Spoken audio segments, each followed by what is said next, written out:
Hello there ladies and gentlemen, I'm TX141, also known as Paul, welcoming you all to a brand new pair of Ace in a Day gameplays for the arcade mode of War Thunder. In today's episode we shall be reviewing the highly requested Messerschmitt 109 G-10, also known more formally as the Bayerische Flugzeugwerke 109 Gustavsehn. This is a Tier 4 battle rating 5.7 German fighter aircraft. To provide you a brief historical overview of this sub-variant of the 109, we must realise that the G10 followed on from the G6 sub-variant, due to the popularity of the Daimler-Benz 605D series inline engine, and this was at the start of 1944. This was despite continuous Allied bombing raids, and this actually meant that until April 1944 there was no impact felt on the production numbers of the Daimler-Benz 605D engine.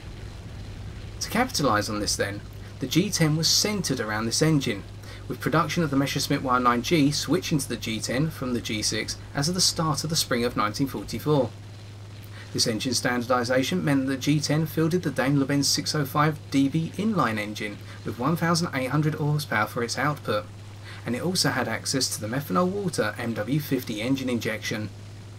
The change in engine performance by comparison with the Messerschmitt 109G6's Daimler-Benz 605AM engine was in the fact that the DB engine had a supercharger with an increased diameter.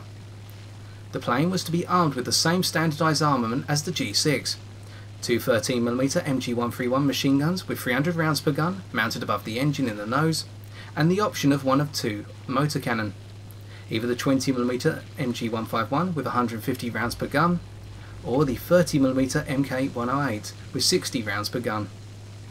The mass of the G10, interestingly enough, when fully loaded, was 6,834 pounds. This was 106 pounds lighter than the G6, and roughly the same mass as the G2. This combination, as a result, made the G10 the fastest of all of the G-series fighters, with a maximum speed of 426 miles per hour at an altitude of 24,280 feet. The climb time to 19,685 feet for this plane was 5.8 minutes, one of the fastest of all of the G variants, if not the fastest. The G10's overall performance was a major boost over the G6 then, but the plane was to fall victim to the same concept of rosettes and field modifications just before reaching service status, alike the G6. The most notable pair of these modifications being as follows: the Messerschmitt 109 G10R4, which was to feature two underwing gondola pods which were to mount 30mm MK108 cannons, one to each wing, and the Messerschmitt 109 G10R6, which had two underwing gondola pods again, but this time featuring a single 20mm MG151 cannon, one to each wing with 120 rounds per gun. The G10 was to also feature the more standardised gallon hood, which enabled the pilot to have greater visibility all round by comparison with the G6's original cockpit hood.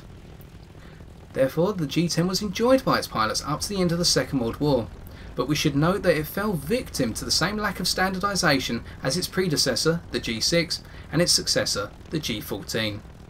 And with that being said, let us see how the G10 handles in War Thunder. For our first game of today, we are on the ground strike map Gorge using the following setup: high explosive incendiary tracer belts for our 13mm machine guns, and I say high explosive incendiary tracer because whilst the game does depict these rounds as intermediate adjustment incendiary rounds, they are meant to historically represent the Minengeschoss high explosive incendiary tracer rounds that the 13mm machine guns could fire. And these rounds in game, when instant with a burst of 50 to 100 on an enemy fighter, can do more than enough to set the plane on fire and knock them out. We are also opting for the 20mm MG151 cannon as our Motorkannone for the G10. We will come to why later, but we are using the air target belts for the 20mm cannon due to the high concentration of high explosive incendiary Minengeschoss rounds, which are absolutely devastating against enemy fighters and can be quite potent at scoring critical hits on enemy bombers in head-on passes, or indeed when we pass from above. For our gun convergence, we are sticking to the standardised 500 metre gun convergence, as all of our armament is in the nose. And for our fuel load, we are using a 30-minute fuel load to ensure that we can make it to the end of the game unscathed in terms of fuel capacity.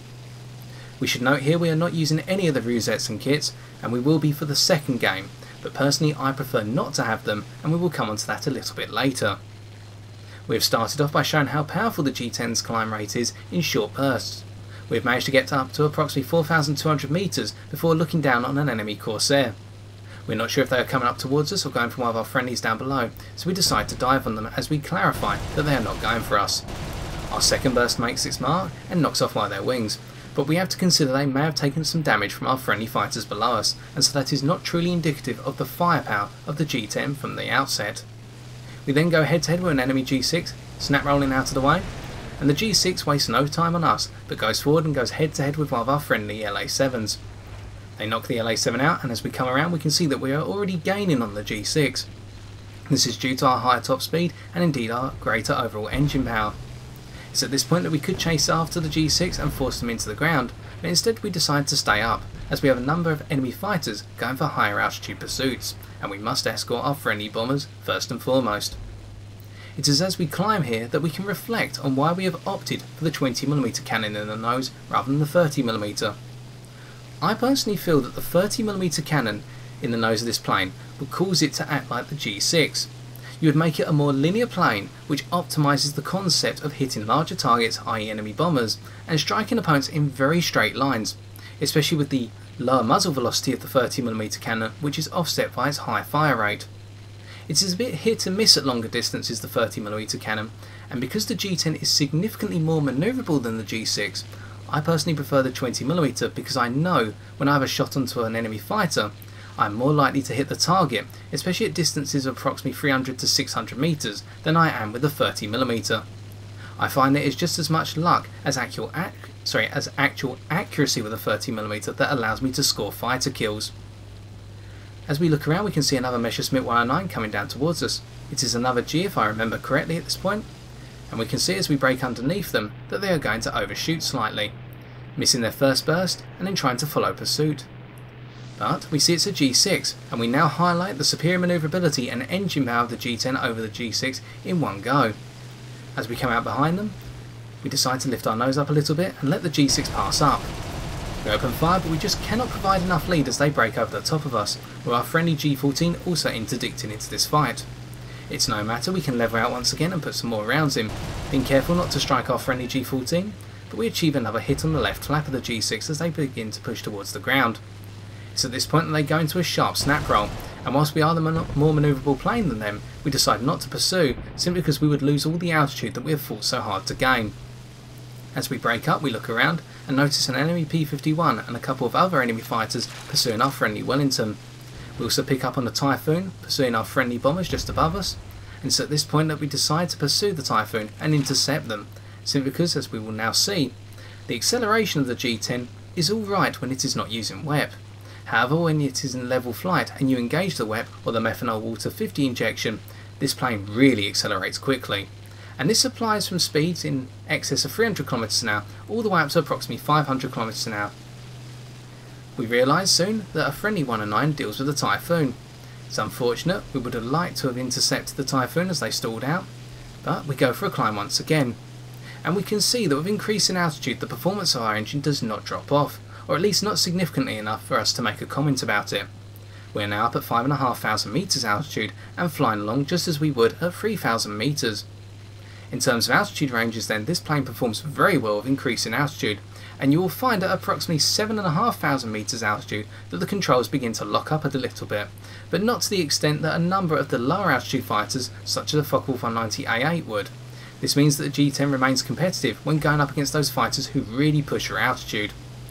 Here we decide to use a set of bounces on our elevator pitch in order to ensure that the TA-152H1, who is coming up towards us, cannot get a shot onto us. It's an alternative to snap rolling out of the way and a head-on if you feel confident enough to judge your pass. We pick up a long distance kill on the TA-152, i.e. in excess of 500 metres when our initial rounds hit, and then we then break around.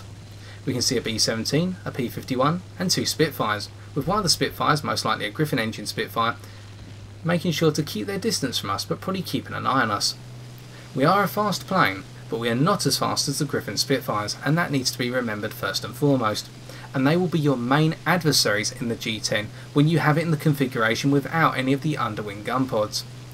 This plane performs very nicely without any of the underwing equipment, but this does not mean it offsets the performance of the Griffin Spitfires or indeed some of the later Focke-Wulf 190D series aircraft which are able to climb with you, especially the D12 and even the D9 to some extent.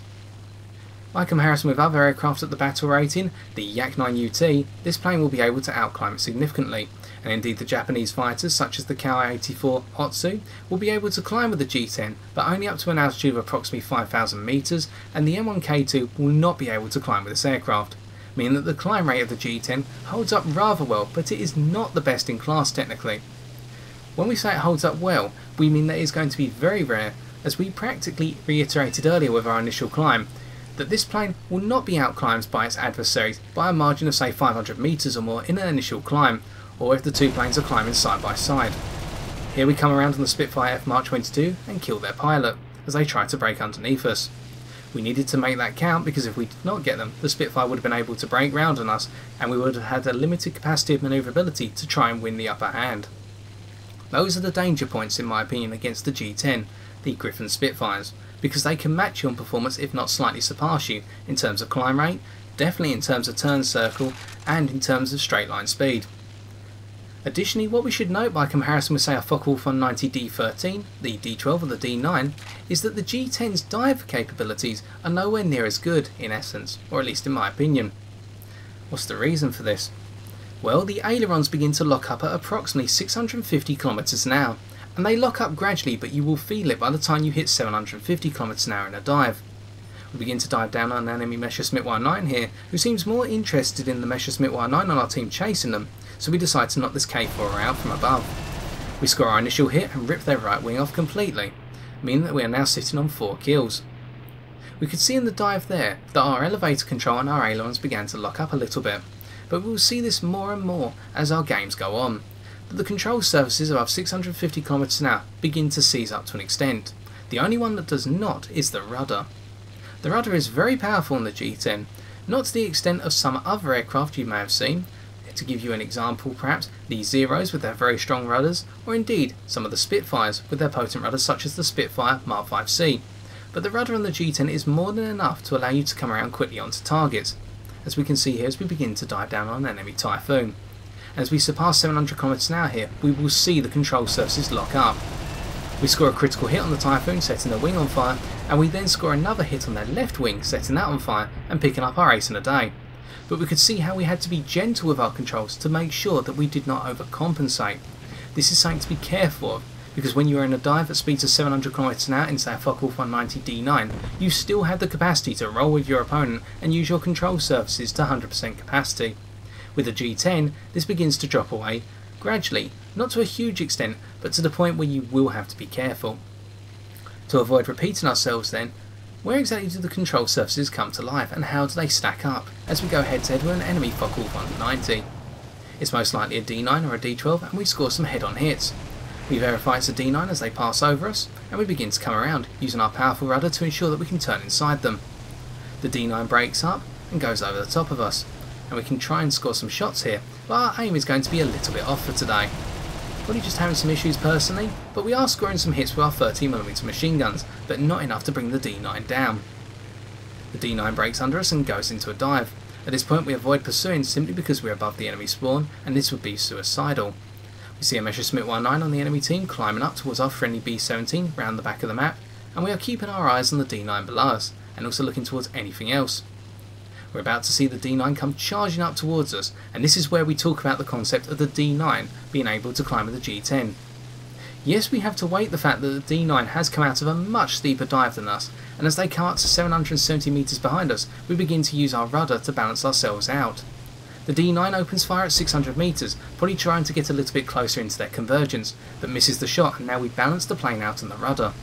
This is the power of the G10's rudder. It enables you to perform very flat turns inside planes, even planes such as the Yakovlev Yak-9U, the Yak-9P and the Yak-9 UT, almost stumbling over my words, and you are able to come around from your opponents and dispatch them very quickly.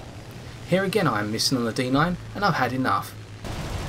So as we can see, we pick up our 6th kill with a little bit of patience, and sometimes it's just as good to relax and re-engage your shots. You'll pick up kills faster if you approach with a calm state of mind, and that's a general tip. We now come around on a G10 on the enemy team and perform a critical hit onto them.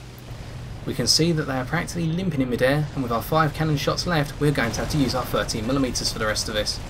We pick up the kill very quickly, expending approximately 100 13mm rounds in the process, and we can see that the 13mm at close ranges do work rather effectively.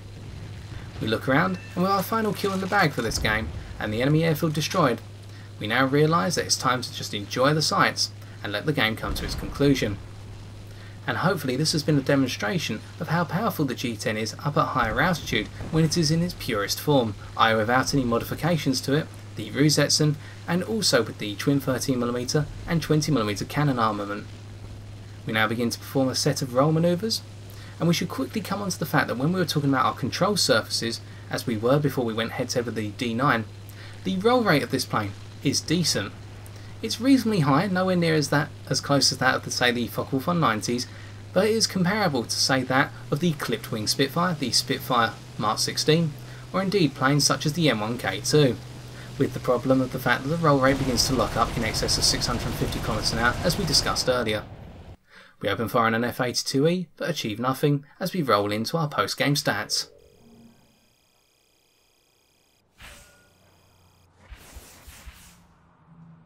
With our 7 kills providing 37,213 silver lines and a further 3,926 research points to go towards our work on the G-14, we must now come on to the final control surface of the G-10, and that is the elevators.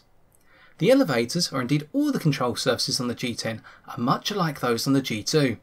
The elevators work very well by comparison with say a Focke-Wulf 190 A8 or a D9, all the way up to a speed of 650 km/h. This is the same threshold as with the roll rate, at which point the roll rate, i.e. the ailerons, and the elevators begin to gradually lock up. And you will feel this most in the midst of a high speed, high angle boom and zoom dive, where if your opponent decides to start jinking about, you will not be able to realign your shots onto target as easily as you would in a Focke-Wulf 190. To mitigate this, you can take a more offset approach. Rather than dive directly at your opponent, dive off at an angle, and then use your consistent rudder to break around onto target, as your opponent may think to loop to try and catch you as you break off at this angle, but you'll be able to carry your speed through, which the G-10 does very well in a dive, in order to pick off your opponent with your accurate 20mm cannon and 13mm machine guns, or the 30 in the nose if you decide to use it, before your opponent can get guns onto you.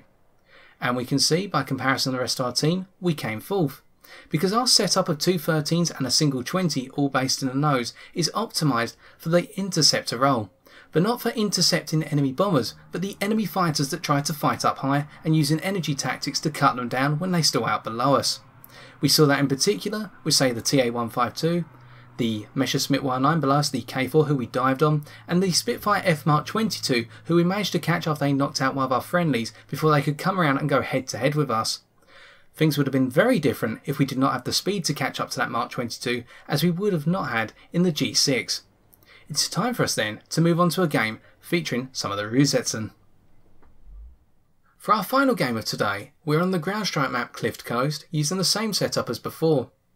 This time however we are also inaugurating the 20mm resembles X loadout with the two 20mm cannon pods, one to each wing. The reason we have opted for the 20mm cannon pods is thus. Firstly, that the 20mm cannons under the wings will be consistent in their muzzle velocity with that of the motor cannon we prefer. Rather than having 3 different types of muzzle velocity if we mounted the 30s, I would have that of the 13mm in the nose, the 20 firing from the nose, and the 30s under the wings.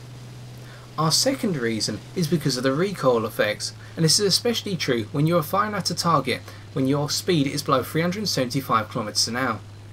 With the 30mm cannons, the plane will shake quite uncontrollably, even if you try to resist the recoil, and it will also, in the midst of a climb, cause the G-10 speed to actually drop very rapidly. And this can be found true when you're engaging enemy bombers such as the B-17 when attacking it from below and going for those ventral shots. By the time you have fired a 2-second burst, you may be completely off of target with the 30mm cannons, but with the 20mm cannon pods you can be more controlled in this factor. We then move on to what do the cannon pods in general do to the G-10's performance. The effects are very similar with the 20s or the 30s, so we will just consider them as one for today. The cannon pods in general will cause 3 things to occur. Firstly, your overall climb rate is dropped.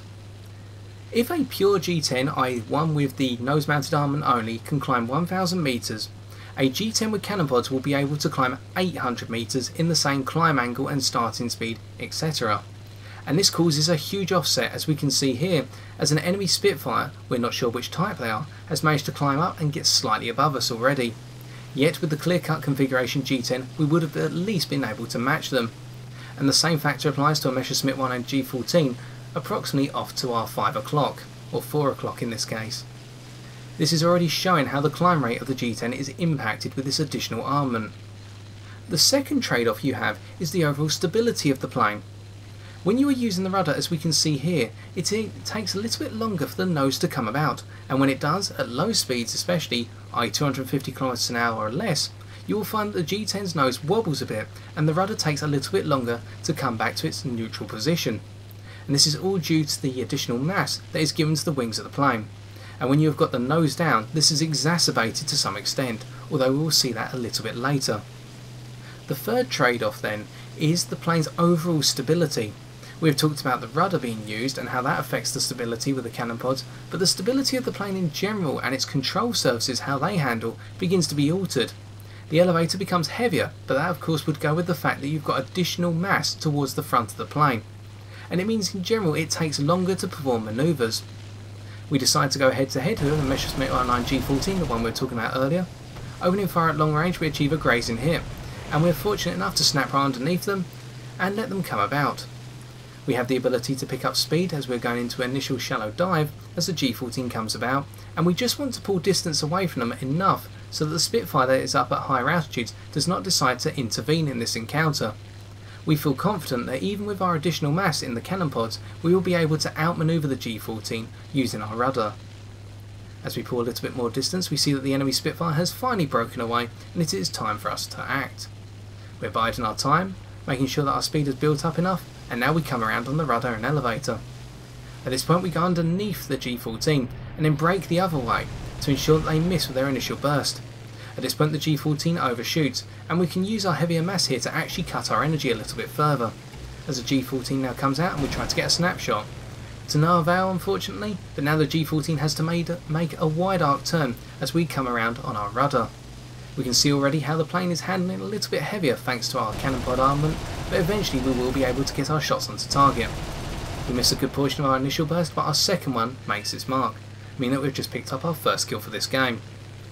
We now level out and we continue to look around. And what we have to consider when we mount the pods on this plane is what it changes in terms of the role. We said in our first game that the G10 suited an interceptor role, i.e. intercepting enemy fighters and causing them to stall out underneath it before swinging around for a boom and zoom style kill. This is not as easy to do. Boom and zoom becomes more preferential, i.e. in its purest form, when the G10 has cannon pods, as we see here against this Aerocobra. We get in close behind them and cut them to pieces, before they can react to knock out our Dornier 217M or come around to try and take a shot at us. With 2 kills in the bag, we are going to see a more inherently linear style of play. And what this means is actually we are flying very similarly to how we would in the G6, which we reviewed previously, and you may see the link using the link in the top right corner of your screen as displayed now. The G6 was a very linear aircraft due to the fact that it was quite nose heavy, and the G10 with cannon pods replicates this nose heaviness to the point where it becomes just as manoeuvrable as the less manoeuvrable G6. So if you are a fan of the G6, then the G10 with cannon pods can be quite enjoyable, as we pick off a Wellington for kill number 3. Of course, what we have to consider with the additional cannon pod armament is that we have buffeted the concept of our firepower, and we are able to go toe to toe with enemy bombers from behind, or indeed from more risky positions than we would be able to with just the motor cannon, unless it's the 30mm of course. We now look towards an enemy 109, probably the same player from earlier, or that is what we are guessing, i.e. the G14 player, and we want to go head to head once again to again show that we still have some semblance of manoeuvrability even with the cannon pods. Your next question may be, well, does this change the lockup thresholds on say the ailerons and the elevator? Nothing that is noticeable, it still lies at 650 km an hour, and we go head to head again with the Messerschmitt 109G. This time it appears to be a G6, and we roll over the top and underneath their firepower, thanks to our ability to snap roll even with the cannon pods. Again we use the same tactics as last time, a rudder turn, and gradually bring our plane around as the G6 has to make a wider turn, and using our rudder we're able to cut inside the G6, which has a powerful rudder but not as powerful as the G10s even with the cannon pods. This means after our second pass we should be coming around on target. As the G6 breaks up, and loses all their energy, and we can just line up our shots and rip them apart for kill number 4. We're also firing a couple of 13mm rounds here to tell them not to come back again. As we look along, we see an LA-7 trying to pursue one of our friendly bombers, and we decide to intercept. And we can see once again how our role has changed from the more in-close, knife fighting style of energy fighting, or indeed interception, to a more laid-back approach where we want to fight on straight lines. We have had situations already where we have had to dogfight, and these will occur with the G10 with pods or without them. But in general, hopefully we've seen the difference already of how we are not rushing into engagements anymore. We are taking a more laid-back approach and trying to essentially pick off targets as they arise, and when we have the opportunity, dive through the midst of say a furball or through a line of enemy fighters and pick a number of them off. We look down and see that the LA-7 is still climbing and is rather ignorant of our presence, and again we are going to show how a G10 with cannon pods can rip apart those who are ignorant of it very quickly, as the LA-7B begins to stall out and has nowhere to go, so we decide to get in close and we cut them apart. We could see as we zoomed in there some small recoil effects of the 20mm cannon pods under the wings, but as we could also see these were controllable, meaning that it's not too much of a factor, but with the 30s it would have been a whole different game. We reload here, and also this is actually a tertiary reason why we go for the 20mm cannon pods, because our reload will coincide with that of our motor cannon, but we technically iterated that earlier via the muzzle velocity argument. As we press on, we notice that the enemy fighters, or at least the enemy presence up high, has now disappeared, and it means we can switch over to our boom and zoom style of play, which we prefer, but one which is more elongated rather than just going against one enemy aircraft. But this will also bring us on to a highlighting factor, or sorry, a demonstration I should really say, of the control surfaces of the G10 becoming much heavier in general with the cannon pods, or at least in terms of the elevator, and the ability to bring this plane round quickly in tight spaces. We can see here a number of enemy fighters, at least 4 if not 5, all trying to break up after one of our friendly bombers. We decide to go for the mass here, starting off with the Yak-9 but actually switching to the LA-7 at the last minute. We pick them off and then go for the Focke 190 AA. We get in close and cut them apart for a double kill. Now we have to deal with a Spitfire Mark 5C. This should be easy. But as we cut over the top of them and almost get ourselves killed, we now see how we cannot bring our nose down straight away even when we cut our engine, due to the nose heavy nature of the G10 in the form of the cannon pods. It means we completely miss what should have been a very easy kill. And as we break up now, the Spitfire Mark 5C, having been given a second chance, is now able to react. And the thing is, with the game coming to its end, we can still balance out on the rudder control surface and ensure that the Spitfire Mark 5C cannot get a shot onto us. But this is a demonstration of what a compromise the cannon pods cause. Yes, you gain firepower and the ability to shred enemy planes in the midst of an elongated boom and zoom, but at the same time you lose the ability to be as precise in your manoeuvres as you would without the cannon pods. I will agree that I've made a mistake here and actually allowed the Spitfire Mark 5C 2 chances, and I should have cut my engine in the first place. This is also a demonstration of how you cannot rectify such mistakes as easily with the cannon pods as this game comes to its end.